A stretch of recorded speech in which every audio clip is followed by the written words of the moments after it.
Oh, hello there, my Kyote news. Welcome to my book club. Here, we're gonna be reading some books and stuff, and the first book that we're gonna read is Spice and Wolf. I don't know how to fucking just do this kind of introduction for this kind of thing, but it's just like we're here now. We're fucking doing this. Like, this is a weird thing. Not many people do this, and like the way I'm doing this is just like I basically have a physical copy of this fucking book. Like, I don't know if you could hear the pages, but I got an actual physical copy of the book. And so, yeah, I'm not going to show any of the pages of the book on the stream because fucking, why would I do that? Like, that is the dumbest thing I could ever do. Mostly because, oh my god, please. Please tell me that my fucking stream is not going to die. I hope it doesn't die. Like, I hope the internet doesn't die, considering how many things is going on right now. But yeah, I'm gonna be doing a book stream. If y'all have to actually have the book with you. Like, if you guys don't have a physical copy, you can get a digital copy. You could fucking, I don't know, just find yourself a copy of Spice and Wolf, and we're gonna be reading this shortly because I really just don't know how I'm gonna approach this. This is such a weird thing for someone to do, mostly with my size and what I'm doing. Like, I am just happy enough that I got to, like, I don't even know. All I know is just that this is a weird thing to do, and I hope this will be a fun read and just something small to do. Like, usually I just do a lot of gaming stuff. I usually play so much games, but now it's just like I might as well take it slow. And like, what was the idea of this? It's basically like I have so many light novels that I have not fucking read yet. Like, I have not read it yet, and I just never felt in the mood to just read it. So I'm just like, you know what? I'm gonna create a mood and I'm gonna read it on the stream just to like read something, you know? And y'all can just follow along with me in this adventure of reading, which is gonna be a segment called Kyote's Book Club, which is what we're doing now. And so, yeah, let me just go drink because I fucking, like, my throat dries so quickly. I'm probably not even gonna be, like, the best reader and everything, but it's just, like, you know, something fun to do. So, like, if y'all got your, like, physical copies, digital copies, whatever copies you got, then why don't we just go along and start reading? I don't know how many of y'all are here. I don't know how many of y'all actually fucking have the book, or if y'all just want to like just hear me read this. I'm just gonna shut up now and just start reading because there's nothing else to do. So yeah, let's go. So, Spice and Wolf, Volume 1.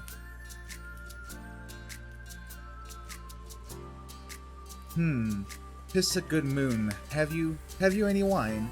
The god of the harvest, Hollow the wolf. A girl's form illuminated by the moon. Ears atop her head, the ears of an animal." It does look like an ears of an animal to me. Oh yeah, I'm also be commentating because I am not gonna make this a full glorified audiobook because, like, it is just probably wrong for me to just, like, audiobook thing. Oh yeah, I should probably turn off the BGM because I don't think this is, like, reading material BGM. You know what? I should fucking commission some BGM for reading. Or I should, you know what? I'm gonna go on the, like, because stuff is different, I might as well just go here. Reading music. Fucking play this reading music 2022, alright. And play this. And now. Okay, give me a second. God, this is the most scuffed stream you could ever fucking have for this kind of thing.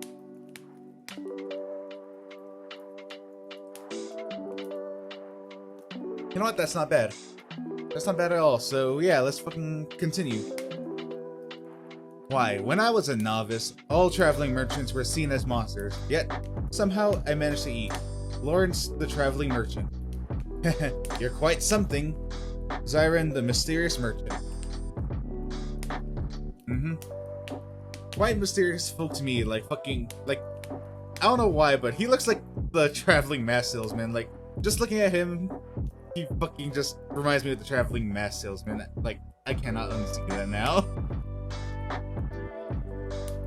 Oh my god. Okay, next page. Though I don't have like a fucking good mic to just pick up me just turning the pages. I fucking got that, so yeah. I'm glad you're alright. So long as you carry that wheat with you, I'll not die. Alright. Like, this looks like such an emotional scene. Can't wait to get to this part, and yeah, like, just this is probably awkward for a lot of you. It's awkward to me because this is like first time doing something like this, and sometimes I should probably just like stop just talking and just start reading. So yeah, let me just go on with that. Okay. Bunch of like just filler pages. Okay, prologue. In this village, when the ripened ear of wheat sway in the breeze, it is said that a wolf runs through them. This is because one can make out the form of a running wolf in the shifting stalks of the wheat fields.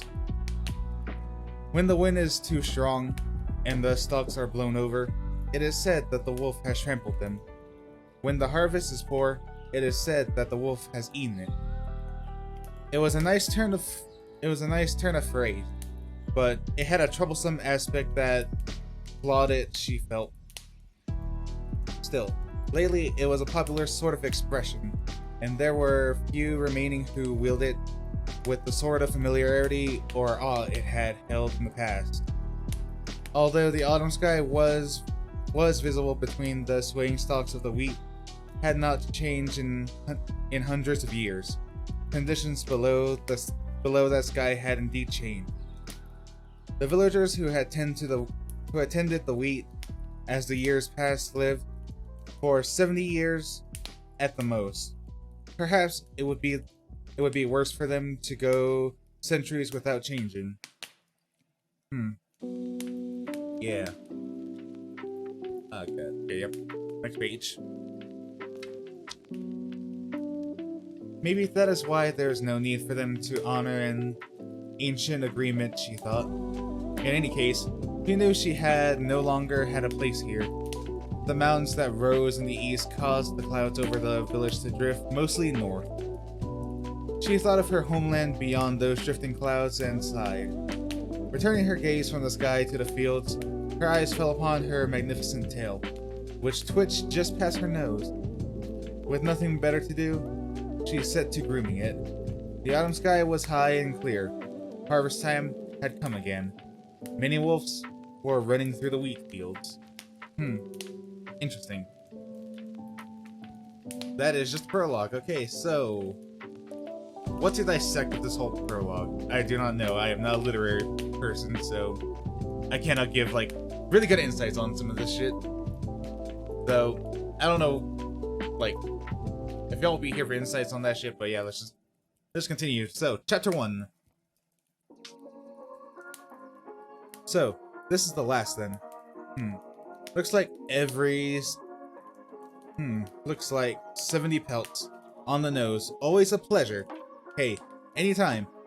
You're the only one who'll come this far into the mountains, Lawrence. I should be thanking you. But for my trouble, I truly... Okay, now, First fuck up, let me just go take a drink for that.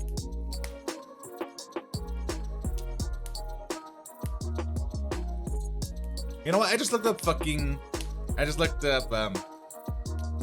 reading music, and I got like this playlist, and you know what? It's not a bad fucking playlist, like I actually just feel like just reading. Okay, so anyways, let's continue. But for my trouble, I get truly fine pelts. I'll come again. The usual pleasantries concluded. Lawrence managed to leave the village just around 5 o'clock. The sun was just beginning its climb when he left, and it was midday by the time he descended from the mountains and entered the plains. The weather was good. There was no wind. It was a perfect day for dozing in the wagon as he crossed the plains. It seemed absurd that only recently he had left the chill of the approaching winter. This was Lawrence's 7th year as a traveling merchant, and his 25th since birth. He gave a huge yawn in the driver's box. There were a few grasses or trees of any notable height, so he had an expensive view. At the very edge of his field of vision, he could see a monastery that had been built some years earlier. Next page. Oh my god. Hold up, just books. Fucking feel good. Okay, so he didn't know that young noble was cloistered in his remote location. The masonry of the building was magnificent, and unbelievably, it even had an iron gate. Lawrence seemed to remember that roughly 20 monks lived there, attended to by a similar number of manservants. When the monastery was first built, Lawrence had anticipated fresh clientele. The monks were somehow able to secure supplies without employing important merchants, so his dreams were fleeting. Oh, hey, Kepi, how you doing? Yeah, I am doing a good read right now. We are, like, if you ever want to, like, follow along, you have, like, a book or a digital book, you can just go to page 8, and we're at the 3rd paragraph, which is adamantly. I'll give you some time to do that if you, like, actually have a book, but if you don't, then I'll just give you 5 seconds.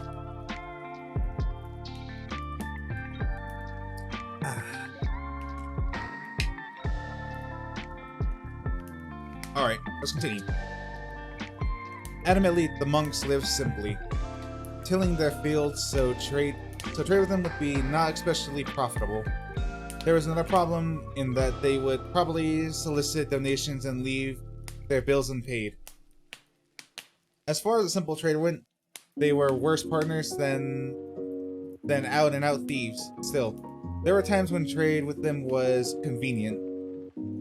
Thus, Lawrence looked in the direction of the monastery with some small regret, but then his eyes narrowed. From the direction of the monastery, someone was waving at him.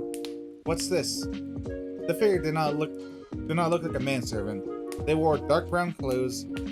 The waving figure was covered in gray clothing. His deliberate approach likely meant some hassle, but ignoring him could make matters worse later. Lawrence reluctantly turned his horse towards the figure. Perhaps having realized that Lawrence was now headed his way, the figure stopped waving but made no move to approach. He appeared to be waiting for the cart's arrival. It would hardly be the first time that a church-associated person demonstrated arrogance. Lawrence was in no mood to take every such insult personally. I mean, I wouldn't fucking take that shit personally, like fucking just weird-ass figure, like just waving at you, like, commentary. Yes, best commentary I could ever provide. Take sips of water. God.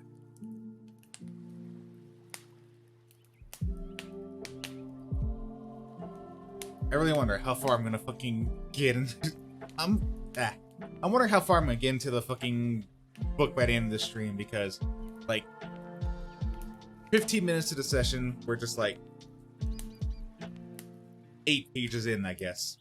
But yeah, let's continue. As he approached the monastery and the figure became clearer, Lawrence muttered in spite of himself, "A night. A night." He at first dismissed the idea as ridiculous, but as he drew nearer, he saw that it was unmistakably a knight. The gray clothing was in fact silver armor. "You there! What's your business here?" The distance between them was still far, for conversation, which is why the knight yelled. He apparently felt no need to introduce himself, as if his position were obvious. I am Lawrence, a traveling merchant. Do you require my service? The monastery was now directly in front of him. He was close enough to count the number of servants working in the fields to the south.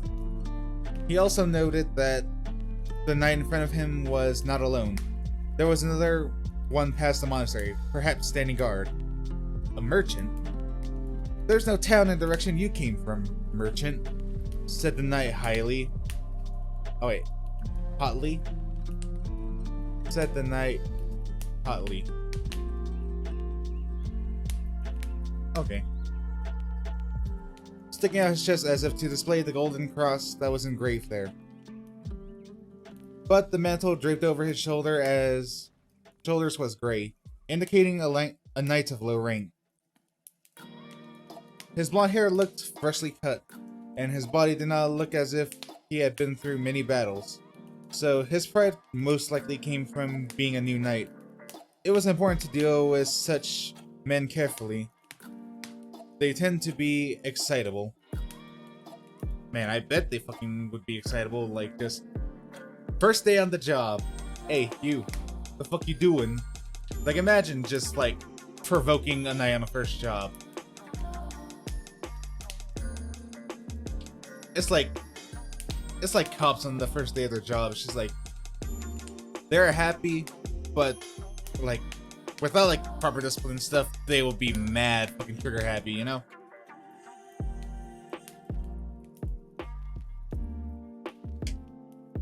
Okay. Let's continue. So, instead of replying, Lawrence took the letter pouch out of his breast pocket and slowly undid the twine and held it closed. Inside were candies made of crystallized honey. He plucked one out and popped it in his mouth, then offered the open bag to the knight. Care for one?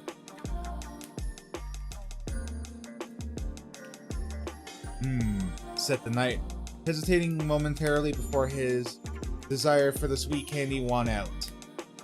Still, perhaps because of his position as a knight, a considerable amount of time had passed between his initial nod and when he actually reached out and took a honey drop. A half day's travel east from here, there's a small village in the mountains. I was trading salt there. Ah, I see you've loaded. Ah, yeah. Fuck. Okay. Ah, I see you've. I see you've a load. You've a load in your cart. Salt as well. No, but first, look, said Lawrence, turning around and removing the tarp that covered his load, revealing a bundle of magnificent marten pelts. A year's salary of the knight before him was paltry compared to his worth. And this? Ah, this is wheat I received from the village. The sheaf of wheat in the corner of the mountain of firs had been harvested in the village where Lawrence had traded his salt. It was hardly in cold weather and resisted insects. He planned to sell it in the northwest, where crops had sustained heavy frost damage. Very well, you may pass. It was a strange way of speaking for someone who summoned him over so highly earlier, but if Lawrence were to meekly say, "Yes, sir," now a fine merchant he'd be. So, what occasions your post here, Sir Knight? The knight's brow knitted in consternation at the question, and furrowed still deeper as he okay, no, let me go read that whole sentence. I fucked that up. God, the thing about this stream is that we're gonna have a lot of fuck ups because I am not the best at reading, nor the best at speaking. So, you know, cheers. Let's drink to that. I feel like every time I fuck up, I should just like take a swig of like either water or Gamer Subs, because goddamn, I will fuck up so much. Okay. Now, was I? Ah, yeah. The knight's brow knitted in consternation at the question and furrowed still deeper as he glanced at the bag of honey drops. PlayStation, do you mind? Thank you. Like, I just saw a notification thing from PlayStation come. I'm just like, do you fucking mind? Like, please. I'm reading. I'm fucking reading, game. Or not game, fucking console. If you're wondering, yes, the fucking fireplace is coming from my PlayStation. Because I want light and, you know, I want a comfy feel for this stream. And fireplace, fucking great. Okay.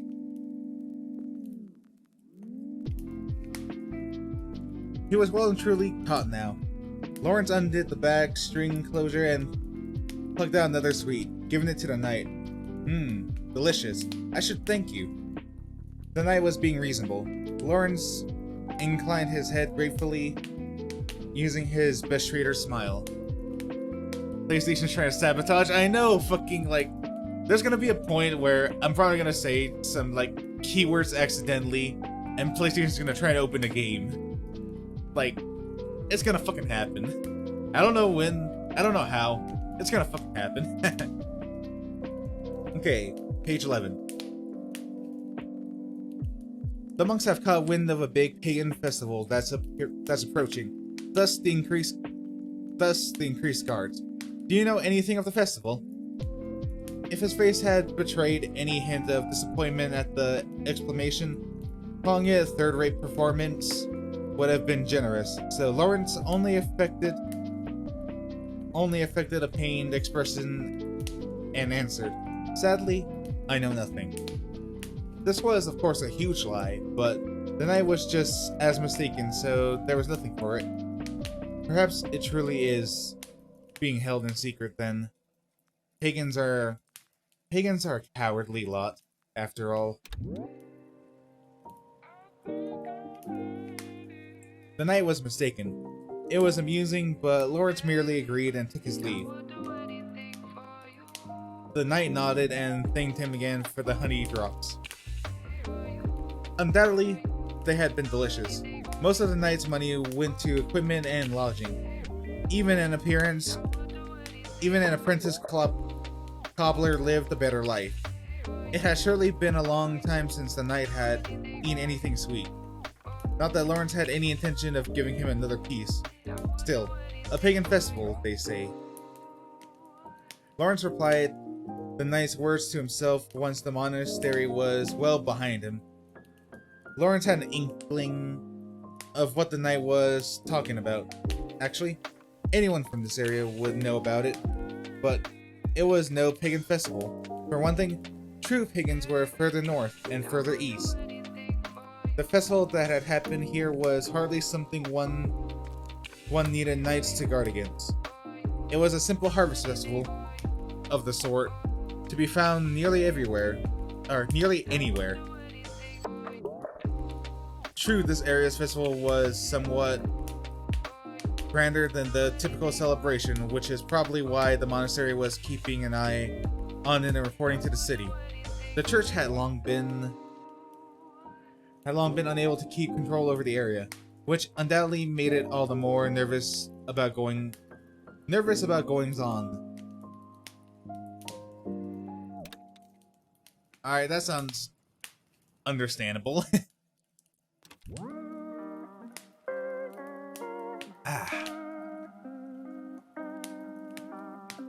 God.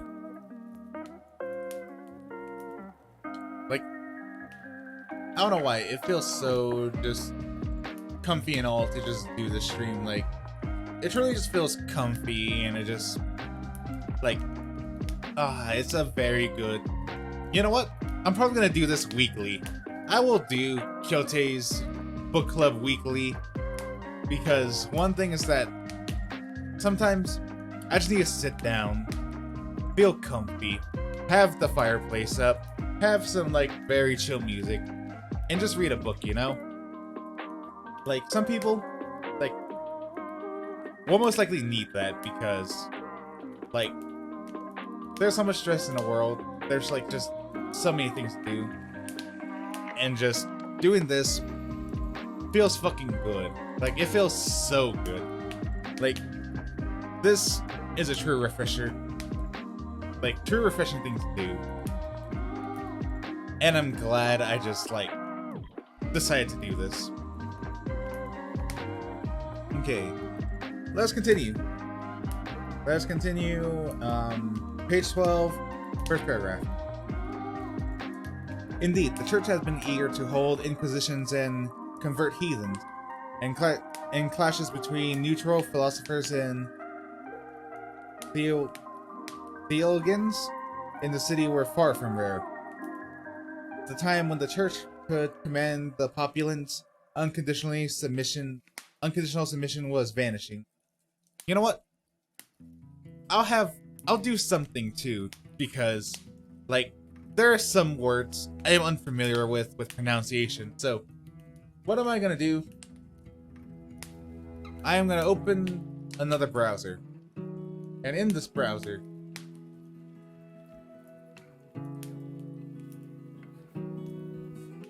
I am gonna fucking open up the dictionary. And if I don't know a word, I'll put it in the dictionary. It'll tell me how the fuck I'll pronounce it. And we'll learn more about English. Because, like, even though English is sometimes other people's first languages, it still feels like a foreign language with, like, the amount of words are in the lexicon of English. And so, yeah. And so, yeah, if I fucking stumble upon a word, I'm gonna do that. You know what? I should have done that since the beginning, but we're here now. We're doing Scuff stream. Scuff, like, reading stream.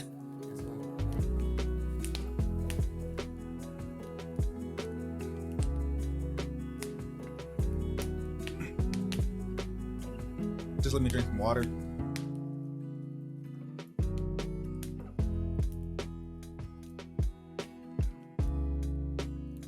Alright, first bottle of water is down. Let's fucking go. The dignity... Okay. I should fucking say let's continue. Okay. The dignity of the institution was beginning to crumble. Even if the inhabitants of the city said nothing, all were gradually beginning to realize it. In fact, the Pope had recently had to petition the monarchs of several nations for funds. When... Ooh, now this is a different word. Tithens. Is it Tithens? Hold up.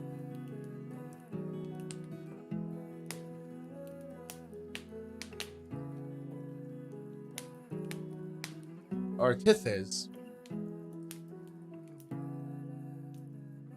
Tithe. Tithe. What? Wait. Tithe. Tithe? Oh, now. Oh, that's a very interesting fucking word. Tithe. T-I-T-H-E.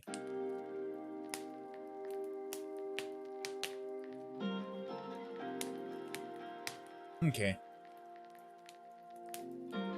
Okay, so now that we actually know the word, let's fucking let's redo that passage. Okay, so the Pope had recently had to petition the monarchs of several nations for funds when tithe had come in below expectation. Such a tale would have been preposterous even 10 years before. Thus, the church was desperate to regain its authority.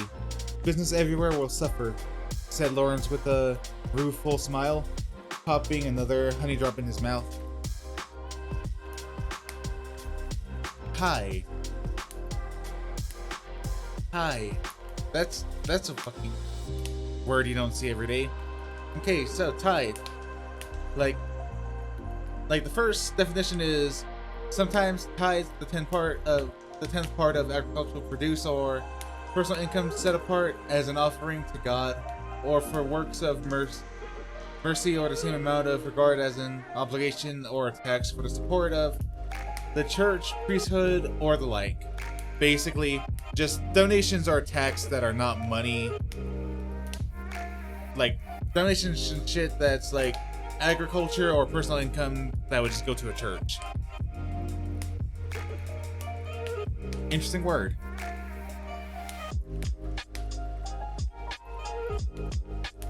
Interesting word, and yet it's like middle school level, and it's just like, goddamn. I fucking graduated high school just to be like schooled by a middle school word in a fucking like light novel. God, it really do be like that sometimes. Ha.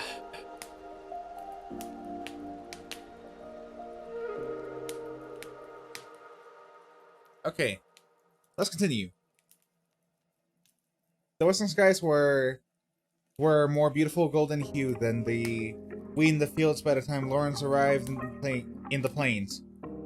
Distant birds became tiny shadows as they hurried home, and here and there the frogs sang themselves to sleep.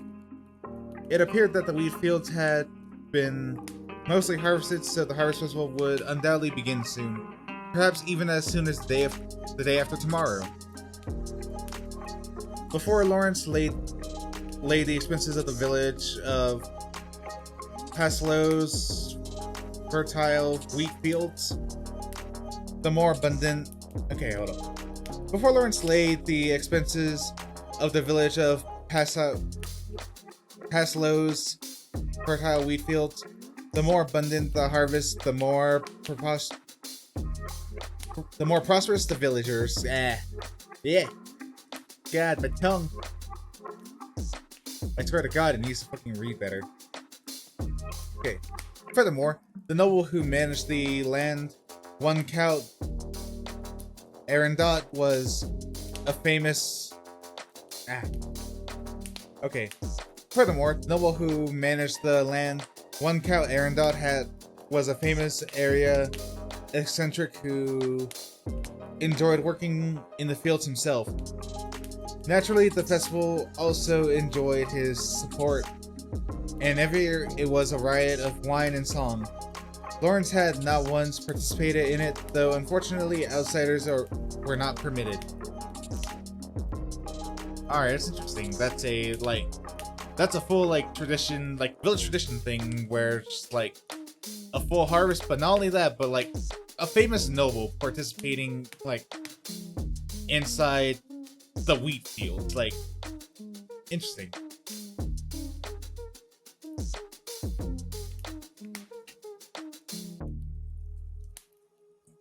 God, I almost fucking swallowed an ice hole. That would have been fucking bad for me. Okay.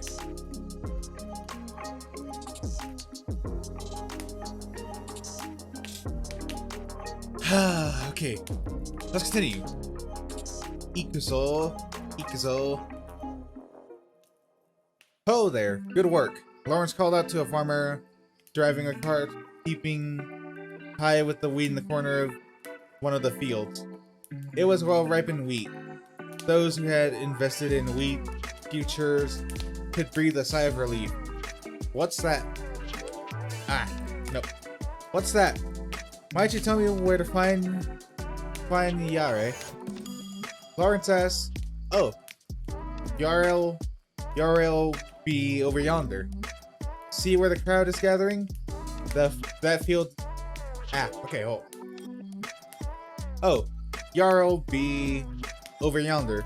See where the crowd is gathering? That field. It's all youngsters at his place this year. Whoever's slowest will wind up being the hollow, said the farmer good-naturedly, his tanned face smiling.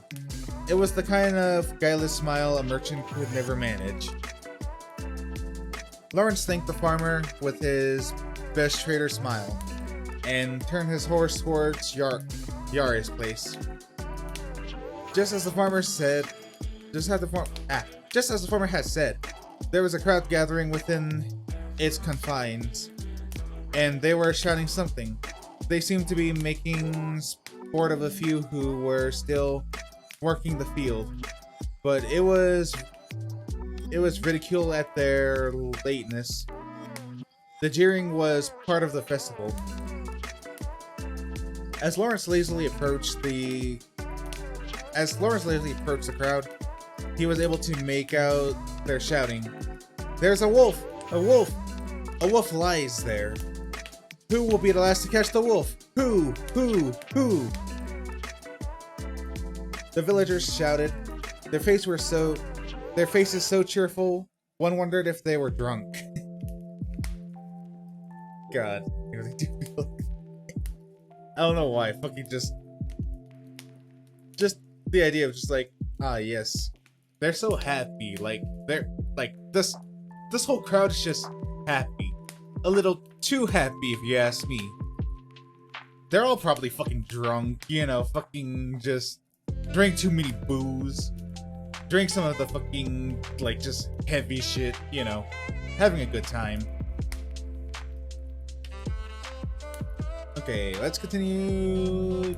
There we go. None of them noticed Lawrence pulling his cart up behind the crowd. While they so enthusiastically called a wolf was in fact not a wolf at all. It had been real. Had it been real, no one would have been laughing. The wolf was the harvest god, and according to the village legend, it resides within the last stalk of wheat to be ripened. Whoever cut that stalk down would be presented by the wolf. It was said. It's the last bundle.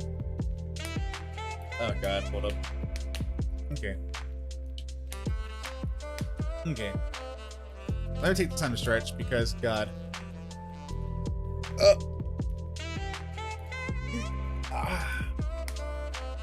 Okay, yep, that feels good. Just...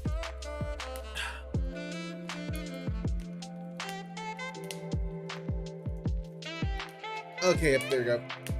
I feel good now. Oh, that stretch is what I needed.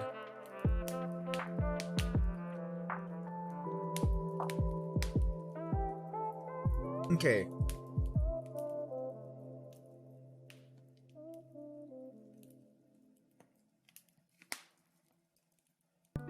Okay, let's continue. Actually, wait, am I on the right page? Yes, I am. Okay. You know what, since this is a text dialogue, let me just go back to the last page. It's the last bundle. Mind you, don't cut too far. Hollow flees from the greedy hand. Who will catch the wolf? It's Yare! Yare! Yare! Yare! Lawrence got off his wagon and peered at the crowd just as Yare cut the last bundle of wheat. His face was black with sweat and soil as he grinned and hefted the wheat high. Threw his head back and howled, "Awoo! It's Hollow! Hollow, Hollow, Hollow! Awoo! Hollow the wolf is here! Hollow the wolf is here! Catch it now! Catch it quick! Don't let it escape!" The shouting men suddenly gave chase to Yare, the god of the bountiful harvest, once cornered, who possesses a wolf and tried to escape. Capture it and it would remain for another year. None knew if this god truly existed, but this was an old tradition in this area. Lawrence had traveled far and wide, so he put no stock in the teachings of the church. But his faith in superstition was greater even than that the farmers. But his faith in superstition was greater even than that of the farmers here. Too many times had he crossed mountains only to arrive in towns to find the price of his goods dropping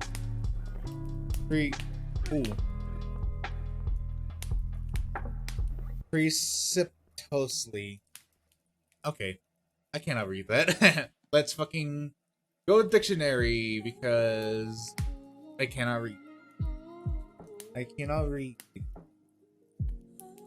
Free. Sit. Eat toast.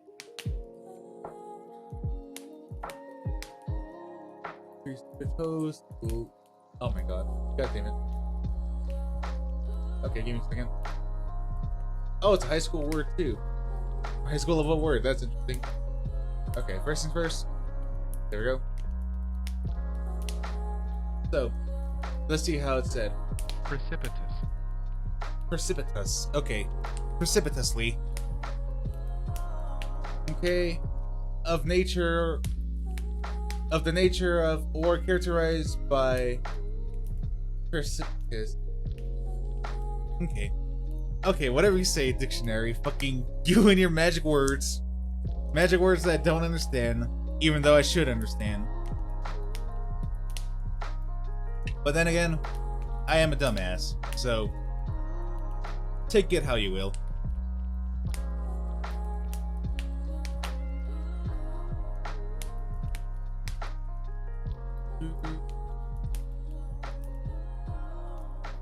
Alright, let's continue.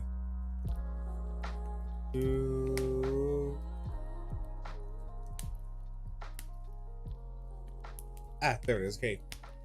Let's continue back from that first end again. Okay. Too many times had he crossed mountains only to arrive in towns and find the price of his goods dropping precipitously. It was enough to make anyone superstitious. Thus, he did not bat an eye at traditions that true believers or church officials would have found outrageous. But it was inconvenient that Yari was this year's hollow. Now that Yari would be locked in a grandiary stocked with treats until the festival was over, close to a week, and would be impossible to talk to. I wonder how fucking long is until we reach chapter 2.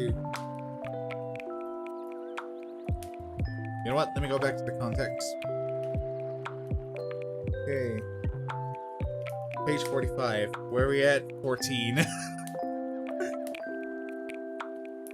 Like, I don't know if I should fucking make it to chapter 2, the stream, or I should make it at least halfway to chapter 2.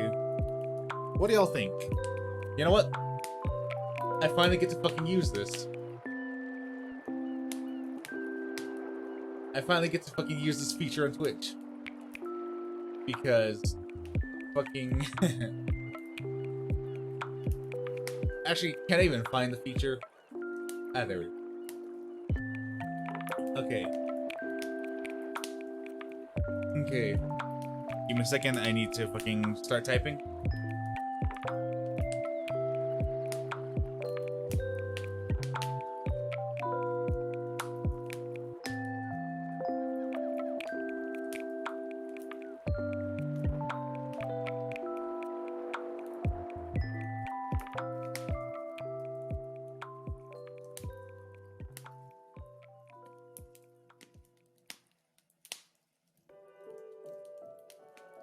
Yeah, sorry if this part's like kind of like, you know.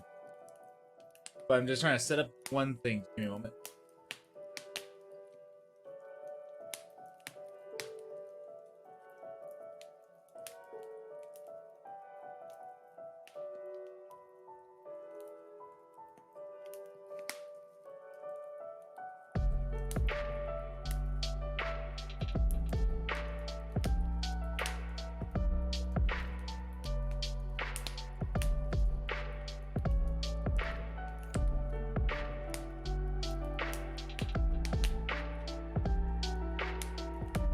And you know what? Should I? You know what? A minute should be good. Let's start a poll. And so there we go. There's gonna be a poll up for a minute. Y'all should like probably vote for it. Like, should I read up to chapter 2 or should I just go halfway? Because, like, yeah.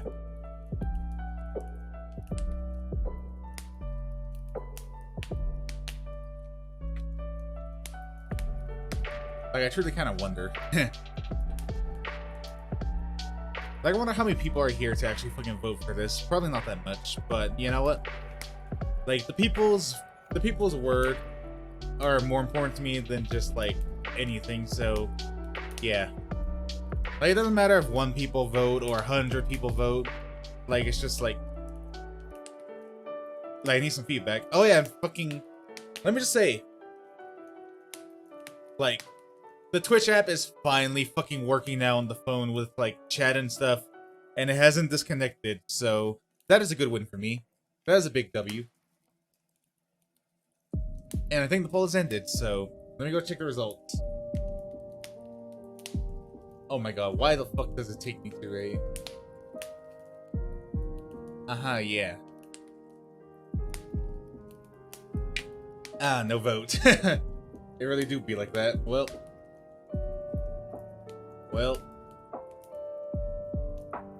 Sometimes it really do be like that. I guess we'll just go for option 3, which is until I fucking just die. Like, there's option 1 and 2, halfway or fucking chapter 2. And now we're just going for option 3, which is until I fucking just feel like it. So yeah, let's fucking go. Okay. Let's continue. First paragraph, page 15. Nothing for it, I suppose, said Lawrence, sighed as he returned to his wagon and made for the village head's resident. He had wanted to enjoy some drinks with Yari and report on the events at the monastery, but if he didn't sell the furs that were piled high in his wagon bed, he wouldn't be able to pay for his goods purchased elsewhere when the bills came due. He also wanted to sell the wheat he brought from the other village and couldn't wait around for the festival to end. Lawrence talked briefly of the midday happenings at the monastery to the village head, who was busy with festival preparation. He politely declined the offer to stay the night and put the village behind him. Years before the Count began to manage the region, it had suffered under heavy taxes that drove up the prices of its exports. Lawrence had bought some of his unfavorably priced wheat and sold it for but a meager profit. He hadn't done it to win favor with the village, but rather because he simply didn't have the resources to compete with the other merchants for the cheaper, finer grain. Nevertheless, the village was still grateful for his business then, and Yar would have been the middleman for the deal. It was unfortunate that he couldn't enjoy a drink with Yare, but once Hollow appeared, Lawrence would soon be chased out of the village as the festival came to its climax. If he'd stayed the night, he wouldn't have been able to stay long. As he sat on his wagon, Lawrence felt a sense of loneliness at being excluded. Thus, nibbling on some vegetables he'd been given as a souvenir, he took the road west, passing cheerful farmers returning from their day's work. Having returned to his lonely travel, Lawrence envied the farmers with their friends. Words, I say. Okay. Let me go take a drink.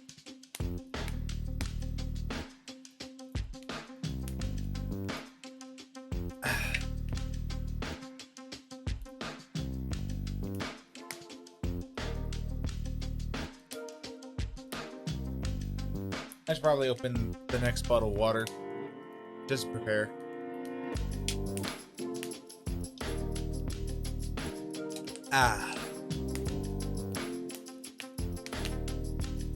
Words are difficult. Yes, I agree with that, Cappy. They truly are difficult.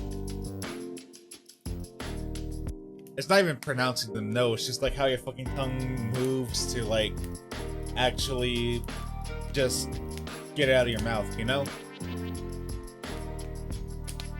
Okay.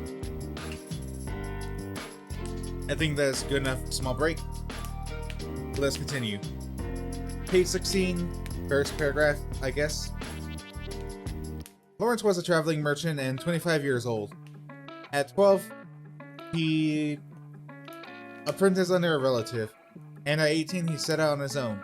There were many places he had yet to visit, and he felt that the true test of his mettle as a trader was yet to come. Like any number of traveling merchants, his dream was to save enough money to open a shop in a town. But the dream still seemed distant. If he could seize upon a good opportunity, it might not be so. But unfortunately, the number of traders seized such opportunities with their money. Nevertheless, he hauled loads of goods across the countryside in order to pay his debt in a timely fashion. Even if he saw a good opportunity, he lacked the wherewithal? Wherewithal. I feel like I'm saying that right. Wherewithal.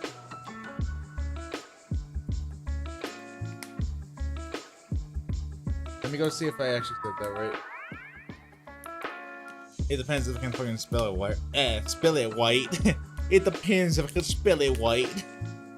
Oh god, okay. There we go. Wherewithal. High school level word again. Okay, wherewithal. That with which to do something. Means or supplies for the purpose or need, especially money. And let me see if I'm actually spelling it, or saying it right. Wherewithal. Yeah, wherewithal. Okay. I kind of had a feeling it was that. Okay, so even if he saw a good opportunity, he lacked the wherewithal to seize it. To a traveling merchant, such a thing was as unreachable as the moon in the sky. Lawrence looked up at the moon and sighed. He realized such sights were more frequent lately, whether as a reaction to years of frantic trading simply to make ends meet, or because recently he'd gone slightly ahead and was thinking more about the future. Additionally, when he should have been thinking about little else besides creditors' payment deadlines and getting to the next town as quickly as possible, thoughts chased one another through his head. Specifically, he thought of the people he'd met in his travels. He thought of the merchants he had come to know when visiting a town, repeatedly on business, and the villagers he had become acquainted with at his destinations. The maidservant he'd fallen for during a long stay at the inn, waiting for a blizzard to pass, and on and on. In short, he longed for company more and more frequently. Such longing was an occupational hazard for merchants who spent the better part of a year alone in the wagon, but Lawrence had only recently begun to feel it. Until now, he had always boasted that it would never happen to him. God, like, that's kind of like relatable in a way. Like, just like loneliness is truly a killer. It doesn't matter who you are. It doesn't matter how introverted you are, or how much you're like, oh yeah, fucking, I'm a lone wolf person. Loneliness is truly like, it just truly sucks.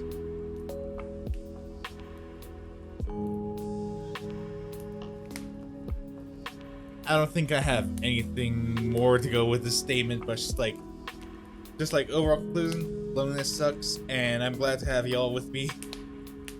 Y'all with me on this fucking like reading journey. Oh. Okay, let me just. Ah, I'm in it. God, what page am I even? Like, hold up. First things first. How long have I been streaming for now? 56 minutes. That sounds just about right. A good 56 minutes. Good 56 minutes. Chapter 16. what is halfway of chapter 45? Or fucking page 45 is the question. You know what? Let me bust out the calculators. The calculators. Even though I could probably do it in my head, I don't have the brain power to do that. Alright, I should probably stop at page 22. Which, it doesn't seem that far. Yeah, 22.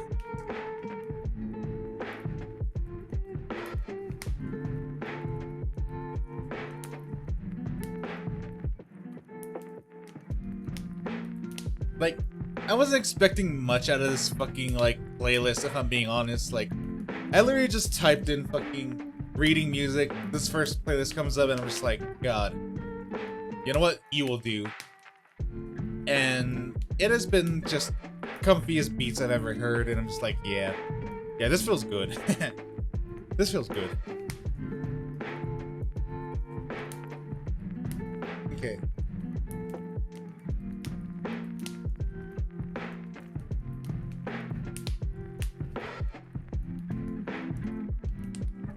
Okay, yep. Okay, now I found where I'm at. Okay, so let's continue on. It is comfy. Like, as long as I can, like, I'll fucking just have comfy Sundays, which is just the book club streams. Like, that's what I'm gonna fucking be doing because, like, why not? And yeah, I need to, like, just start reading a lot more. Like, I need to go through all of my light novel, like, just discographies that I have. And if you're wondering, I got so many light novels that I'm just like, God, how the fuck do I get through all of it? Read it on stream. So yeah, we're gonna be doing that. So, let us continue. Still, having spent so many days alone with a horse, he started to feel that it would be nice if the horse could speak. Stories of cart horses becoming human were not uncommon among traveling merchants, and Lawrence had since the beginning laughed off such yarns as ridiculous. But lately, he wondered if they could be true. God, imagine being so lonely to the point where it's just like, God, please make my horse human. Please make my horse a VTuber. Oh my God.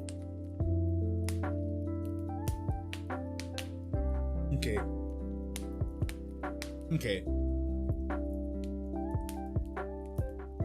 When a young merchant went to buy a horse from a horse trader, some would even recommend a mare with a completely straight face, just in case she turns human on you. Understandable, I guess. This had happened to Lawrence, who ignored the advice and bought a sturdy stallion. That same horse was working steadily in front of him even now, but as time passed and Lawrence grew lonely, he wondered if he mightn't have been better off with a mare after all. On the other hand, that horse hauled heavy loads day in and day out. Even if it were to become human, it seemed impossible that it would fall in love with its master or use its mysterious powers to bring them good fortune. It would probably want to be paid and given rest, Lawrence mused. As soon as this occurred to him, he felt that it was best if a horse stayed a horse. Yep, horses just... I do not know. Like, I do not know opinion on this. Like, I'm just thinking like, okay, yeah, horses should stay horses until I remember, oh yeah, VTubers. Coyotes should stay coyotes until fucking Coyote VTuber walks in. And it's just like, well, it really do be like that. It really do be like that. Okay. Where did I leave off? Okay, I was on this part of the page, and... okay.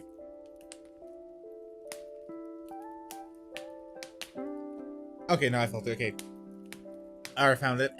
Why did I say felt it? Like, what the fuck? Okay. I found it. He felt that it was best if a horse stayed a horse. Even if it did make him selfish, Lawrence smiled bitterly and sighed as if tired of himself. Presently, he came to a river and decided to make camp for the night. The moon was bright, and that did not guarantee that he wouldn't fall into the river. And if that happened, calling it a disaster would be an understatement. He'd have to hang himself. Wait, what? Wait. This fucking went from 1 to. Wait. Did I miss something, or did this really turn from 1 to 100 very quickly? Wait. Okay. Presently, he came to the river and decided to make camp for the night. The full moon was bright, but that did not guarantee that he wouldn't fall into the river. And if that happened, calling it a disaster would be an understatement. He'd have to hang himself. Oh. Like, it's so... Like, the idea of him falling in the river is so bad that he'd rather hang himself. What the fuck? What the fuck?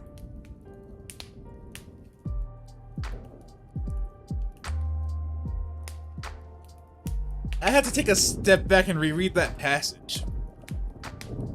I had to literally take a step back and reread that whole passage.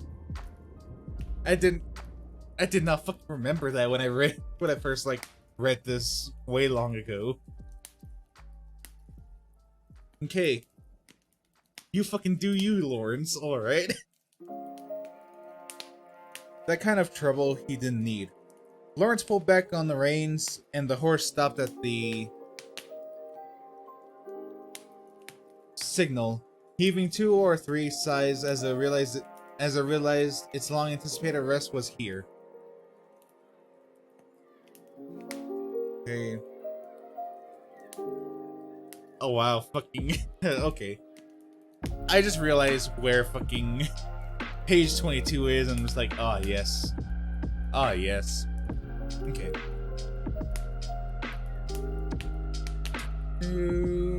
Okay, there we go.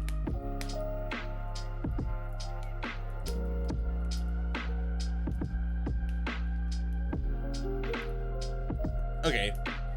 Sorry for me getting distracted here and there. It kind of I don't know, but I feel like it kind of adds to this experience because one, it doesn't make it feel like a full audiobook. And 2, just I don't know how to describe it. Like this experience is just kind of weird, but I really love it. At some point, I would probably fucking love to just collaborate with other VTubers and just take turns reading passages and just having fun with it, you know? It would be nice to do that in the future. But for now, I'm just a one-man show. I am just a one Coyote show. So yeah.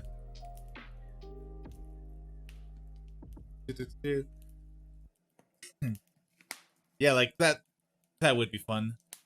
But I do not know who would fucking join me, nor what fucking light novels we would read. That's the problem. Just who would join me and what light novels we would read?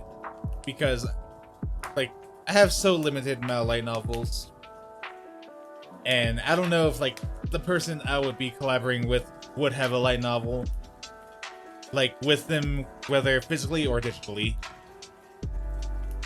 It's gonna be it would be a full pain in the ass to set up, but it's once it's set up, it's gonna be a really good fucking time.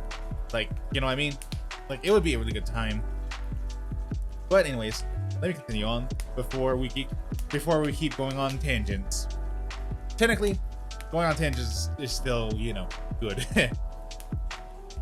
And I need to drink water because my throat's just dying. Ah, okay. Where am I? Where am I in this passage? Okay, I think I found it. Giving the rest of his vegetables to the horse, Lawrence took a bucket out of the wagon bed and drew some water from the river, setting it before the animal, as it happily slurped at the bucket. Lawrence drank some of the water he'd gotten from the village. Wine would have been nicer, but drinking without a partner only made the loneliness worse. Aw, fucking Lawrence. God, you know what? Just cheers, bro. Like, I don't got alcohol, but cheers, bro. Gamer sips, I'll drink to that. Ah.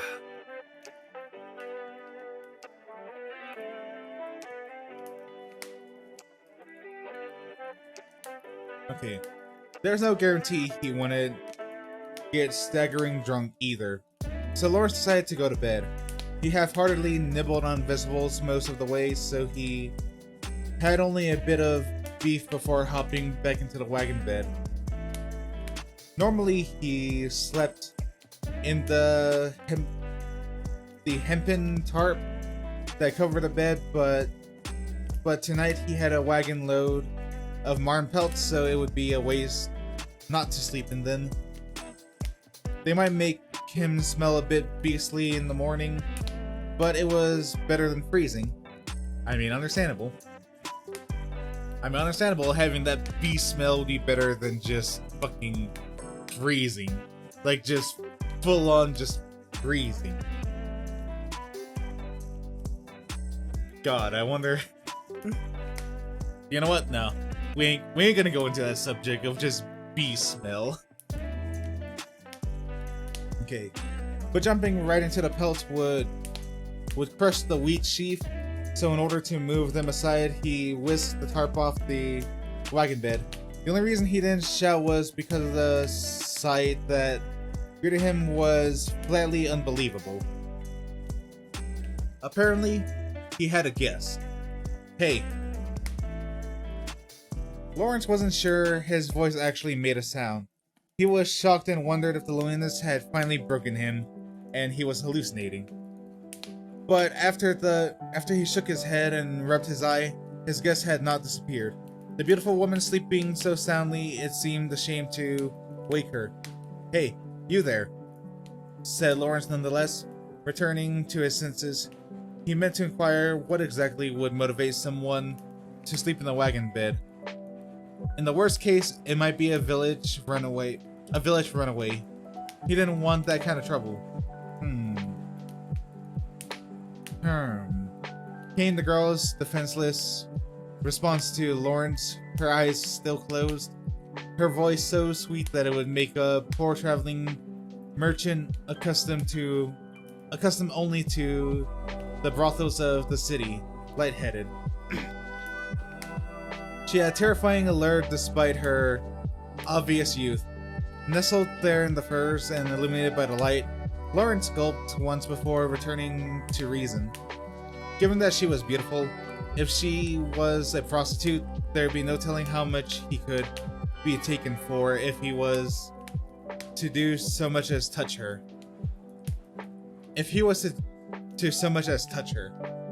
Considering the economics of the situation, was a tonic far more expensive than any prayer. Lawrence regained his composure and raised his voice once again. "Hey, you there. What are you playing at? Sleeping in someone's cart?" The girl did not awaken. Fed up with this girl who slept in...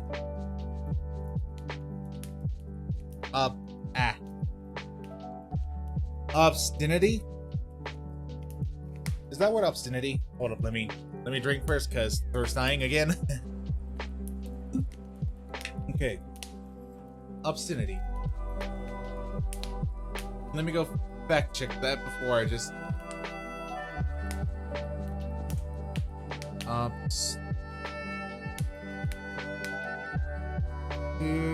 Where's the word?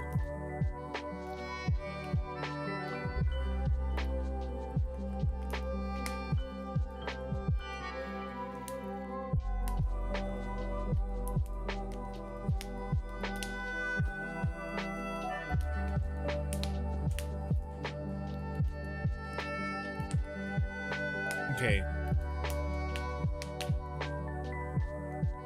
Obstinate. Obstinate. Obstinately. Okay. Okay. Now, with that in mind, let's just reread that, and because I fucked up another fucking passage. Drink of water. Alright, let's go. Fed up with this girl who sleeps so obstinately, Lawrence grabbed the pelt that supported her head and jerked it out from under her. The girl's head flopped into the gap left by the pelt, and finally, he heard her irritated squawk. God. What a fucking word, squawk. Okay. He was about to raise his voice again. He was about to raise his voice at her again, but then he froze. The girl had dog ears on her head. Now that the girl seemed to be finally awake, Lawrence summoned his courage and spoke again. You there, what are you doing, climbing into my wagon bed? Lawrence had been robbed more than once by thieves and bandits as he crossed the countryside. He considered himself bolder and more courageous than the average person. He wasn't one to quail just because the girl in front of him happened to have ears of an animal. Okay. Oh, my eye.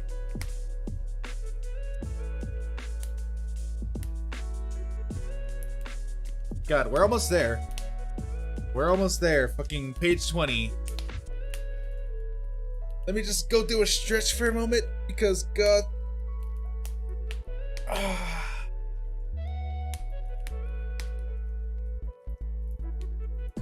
Like, sometimes I wonder, why do I have just, like, water and stretch redeems? Because it's just like, God. Like, why do I have them when I know I'm gonna fucking, like, do it every stream?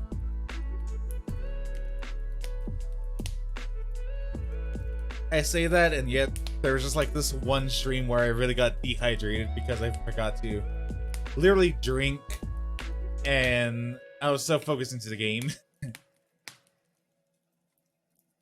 Ah.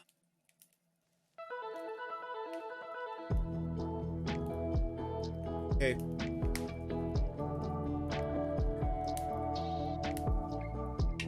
Okay, let's continue. Despite the fact that the girl hadn't answered his question, Lawrence did not pose them again. This was because the girl slowly awakened before him, and entirely naked, was unspeakably beautiful. Her hair, illuminated by the moonlight in the wagon, looked as soft as silk and fell over her shoulders, like the finest cloak.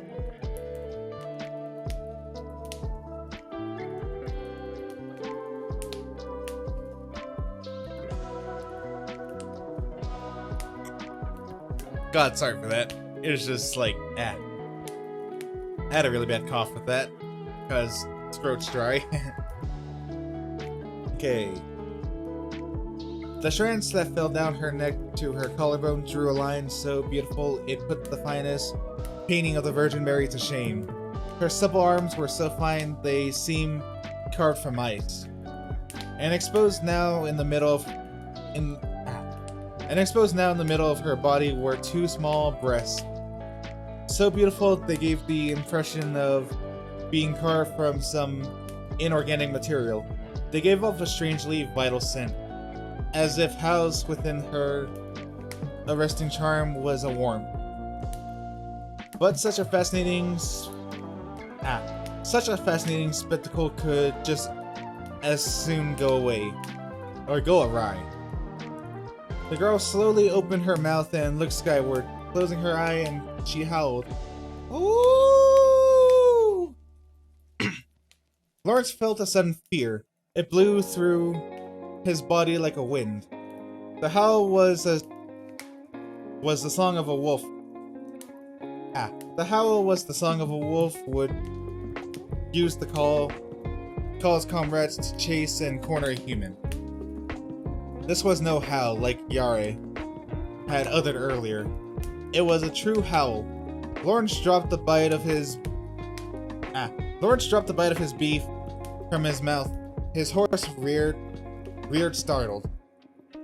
Then he realized something. The moonlit girl's form, with the ears on her head, the ears of a beast. 'Tis a good moon. Have you no wine? She said, letting the howl fade away, drawing her chin up and smiling slightly. Lawrence came back to himself at the sound of her voice. What was before him was neither dog nor wolf. It was a beautiful girl with ears of such an animal, though.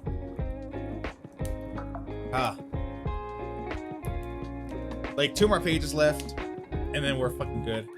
Or I'm gonna be fucking good with all this.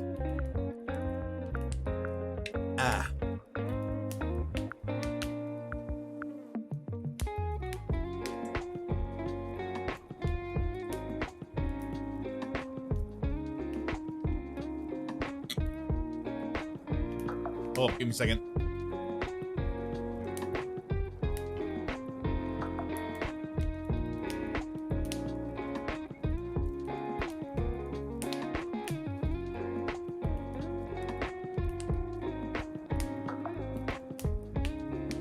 Oh, sorry for that. I needed to mute because fucking almost there. Almost there. If I was reading up to chapter 2, I'd fucking die. I'm glad I'm just like, you know what? I think I'll just go halfway to chapter 2. Because otherwise, my throat would die, and everything would be bad. Okay, so. Okay, let's continue. Page 21. I have none. And what are you? Why are you sleeping in my cart? Were you to be sold in town? Did you escape? Lawrence mentioned her as authoritatively as he could, but the girl did not so much as move. What? So you have no wine? Food then? My, such a waste, said the girl unconcernedly, her nose twitching. She spined the bit of beef Lawrence had almost eaten earlier, snipping it up and popping it in her mouth.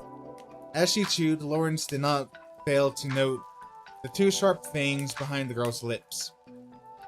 Are you some kind of demon? He asked, his hands falling to the dagger at his waist. As traveling merchants often needed to convert large amounts of currency, they often carried their money in the form of items. The silver dagger was one such item. The silver was known as a holy metal, strong against evil. However, when Lawrence put his hand to the dagger and posed this question, the girl looked blankly at him and laughed heartily. Me? A demon now? Her mouth thrown open wide enough to drop the piece of meat. The girl was so adorable as to be disarming. Her 2 sharp fangs only added to her charm. However, being laughed at made Lawrence angry. How is that amusing? Oh, it's amusing, it is. That is surely the first time I have been called a demon. She gulped to herself. The girl picked up the meat again and chewed it. She did not have the fangs. Add in her ears and it was clear enough that she was no mere human. What are you? Me? Who but you would I be talking to? The horse, say? When Lawrence drew his dagger, the girl's smile disappeared. Her red-tinged amber eyes narrowed. What are you, I say? Drawing a blade on me now? How lacking in manners. What? Ah, I see. My escape was successful. My apologies. I had forgotten. The girl said with a smile, a completely guileless and charming smile. The smile didn't particularly sway him, but nevertheless, Lawrence somehow felt that pointing a blade at a girl was unseemly. Unseemly thing for a man to do, so he put it away. I am called Hollow. It has been some time since I have taken this form, but, well, it is quite nice. As the girl looked herself over approvingly, Lawrence was so caught on the first half of what she said that he missed the second half. Hollow? Hollow.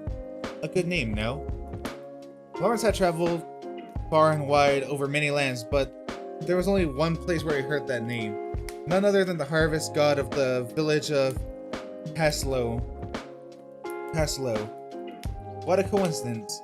I also know of one that goes by Hollow. It was bold of her to use that name of a god, but at least this told him that she was indeed a girl from the village. Perhaps she'd been hidden, raised in secret by her family, because of her ears and fangs that would be fit with her claim to have escaped successfully. I just gotta say, fucking, like, page 23 has an illustration, and goddamn, like, those, like, that fucking moon. Like, for those of you who actually have, like, the book, y'all know what I'm talking about when I'm saying the moon. Like, that's a good view of the moon. Indeed.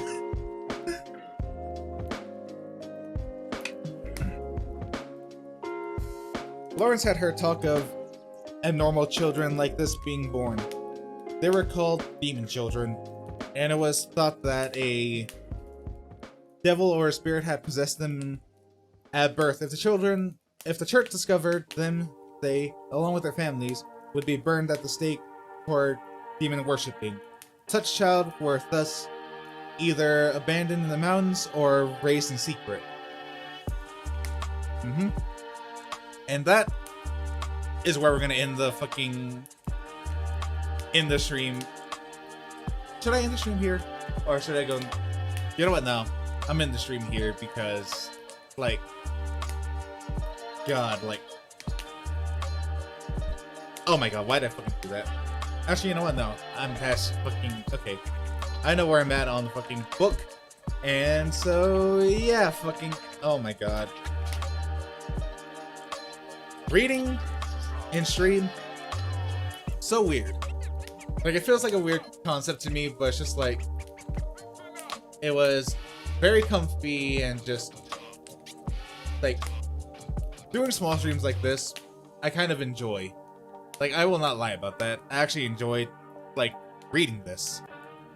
Though we, like, not into chapter 2 or anything. Reading up to, like, half to chapter 2, basically, fucking... like page 22, it is fun. And so with that said, let me go put away the book. Oh yeah, fucking put away the book and just there we go. So that was a fun read. I hope y'all like had as great of a time as I did with reading. And so yeah, with that said, I am most likely just gonna end the stream, not go into a Genshin portion side of the stream because I don't want to fucking stress myself out after just having the most comfiest, like, thing ever. And so, yeah, let me go find someone to raid because fucking, like, I need to start raiding more. I truly need to start raiding more. And so, let me just see who is on. Like, who is truly on? You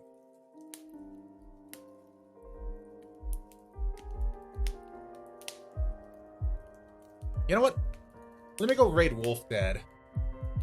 Oh, fuck. I did not mean to go into his stream, but you know what? Let's go raid him.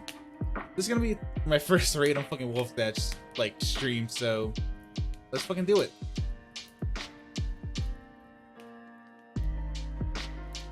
Just give me a moment. I need to fucking set that shit up.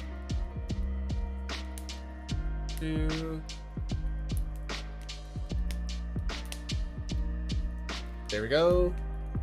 And start raid. And so Wait, what? Hold up. Fucking...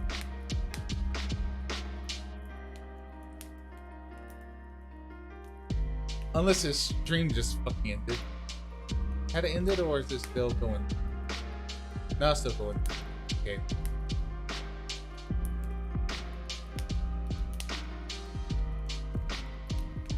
I think I can't actually raid Wolf Dad. Oh well. Like, that's big sad, but yeah, like, I'm probably not gonna raid anyone because just like, But anyways, like, thank y'all for fucking joining me on the stream. I had a really fun time. And so, yeah, I'll fucking see you guys next time. Peace.